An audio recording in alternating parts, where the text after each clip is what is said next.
get hyped, get loud, and oh my goodness, was Sunday incredibly exciting. Well, at least for me. Well, actually, I'm sure it was probably exciting for some of you guys. I mean, every day, everybody experiences a day differently. You know, it's perfectly acceptable to maybe think Sunday wasn't very exciting for you yesterday, but for me, it was.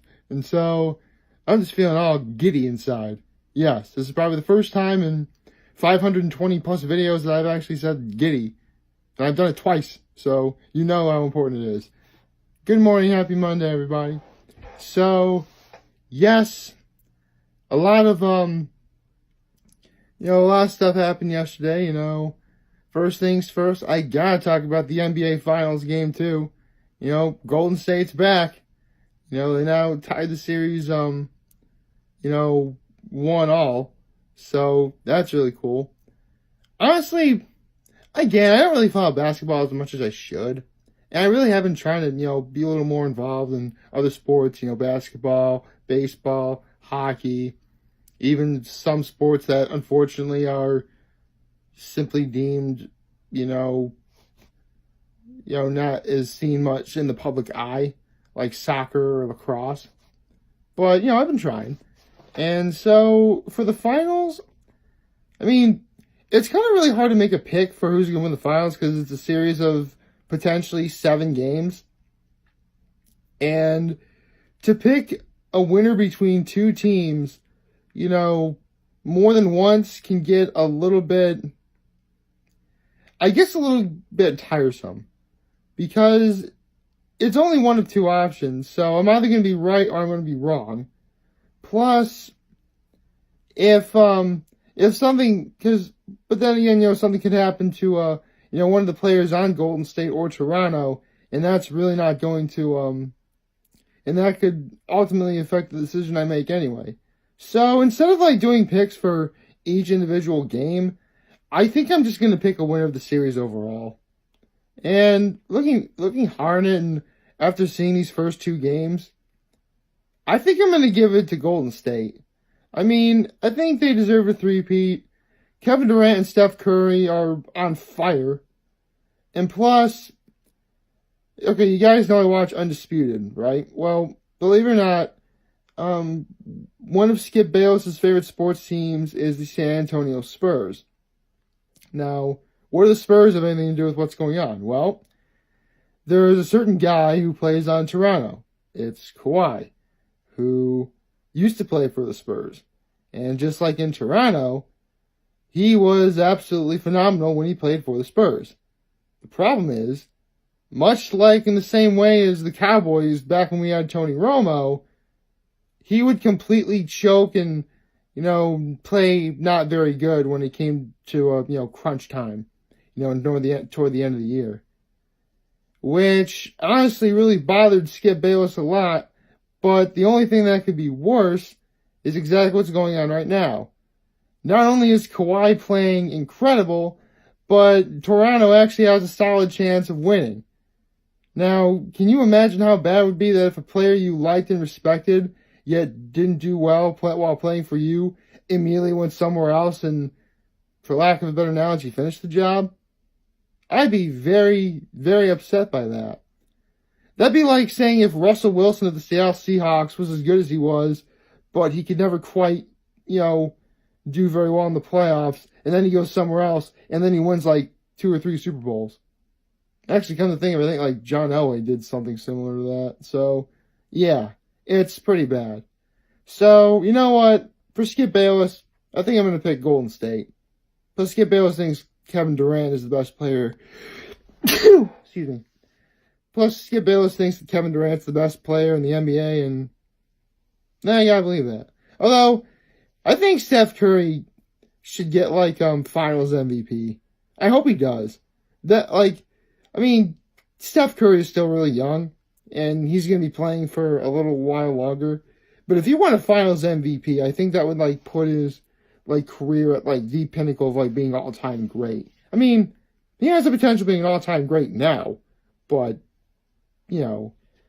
anything you can add to it to make it better, you should. At least, it's basically hedging your bets is is what it is. Okay, now that that part is taken care of, how about we get into the other things that excited me? Well, you guys know I'm a One Piece fan. You guys know I've been talking about Wano because that's the arc we're in right now. Well, see, believe it or not, the manga for One Piece and the anime for One Piece spans about a year apart, which means coming soon in the anime, we're going to be getting Wano. In fact, we already have a date for it. It'll be July 7th, so 7/7. That's pretty cool. And holy cow, does this look awesome. Like, okay, one thing I definitely need to point out is the animation. It looks gorgeous. Now, for those of you who don't really know how the anime industry works, One Piece is owned by Shueisha, Shonen, and Toei. And they play the anime, 48 episodes all year round. And they do sorta follow the story. See, they have to add filler in order to, make it, 48 episodes a year. Sometimes all episodes are nothing but filler, and that can get very annoying. Not to mention, because they have 48 episodes a year, it follows that whole sort of quality triangle where, you have cheap, good, and fast. And while the animation itself is never really incredibly off-putting, if it's still made fast and cheap, it's not going to be good. However, this, on the other hand, looks incredible. In fact, I think we might, at least for a little bit, stick to the original formula One Piece had, where they adapted 2 to 3 chapters of manga per episode, which is sort of a high-risk, high-reward type thing. Because when you do something like that, you risk having them do more filler later down the line. But if they are able to do it in a way that works, and it's possible, it's going to be really, really spectacular, and I can't wait. So, mark your calendar for 7/7. The hype is real. Although one thing I do need to mention, if any of you guys saw Dragon Ball Super Broly, the animation director behind Dragon Ball Super Broly is going to be the same animation director for the Wano Arc. That's why the animation looks gorgeous. I cannot wait. I really, really want to see this. I posted a link to it on Facebook yesterday, but I'll put another link in the description up top or down below, or whatever, wherever you can get it, as well as the history of competitive Pokemon battling, which that does remind me about that, and that was another thing that was exciting. See, the first Sunday of every month, the patrons on Patreon pick what Pokemon they want to do. And I'll put yesterday's Pokemon in the link in the description, but now that we're in the month of June, they promised 2 certain Pokemon, as well as one way back from the original 150, that I actually want to see. Don't worry. All time will do come, and all things will come in due time. Why was that so hard to say? It should not be hard for me to say. Anyway, so, yes, that is exciting. I cannot wait for, those things to happen. And finally, the last thing that really excited me is, you guys know I'm also an animation junkie as well. So I am kind of on, the prowl for watching, new cartoons that seem like they're going to be great. And no kidding, actually, no kidding, I found something that's going to be on Cartoon Network.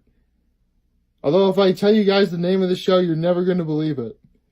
It's literally called Mao Mao, Heroes of Pure Heart, and it looks awesome.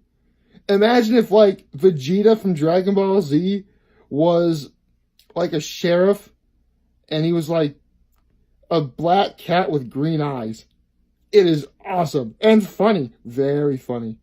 There's literally one scene where the bad guy's like, if you don't do it, I'll give you candy. And then the cute little guy's like, well, that does sound tempting. But a hero does what's right, even if it hurts. And it was great. It was funny. Oh, man. I can't wait. Man, this summer's going to be awesome. Just in terms of, like, everything. I really can't wait. But, you know, I'm going to talk about every step of the way. Man, for being the year before I turned 30 and officially declared myself as old, I'm not really going to do that, but you get the idea. You know, this year's been pretty solid. I mean, it hasn't been perfect, but, you know, it's definitely better than what I thought it was going to be, which, you know, is awesome. You know what? Maybe it's probably because of the fact I've been doing the state of my being addresses every 100 days.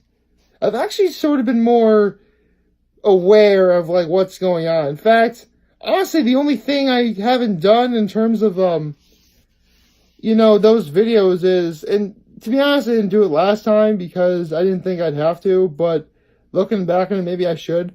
I actually haven't been writing any of these important things down. I mean, don't get me wrong, I've been paying attention to some of them. I mean, I already mentioned how, you know, we got Star versus the Forces of Evil ending.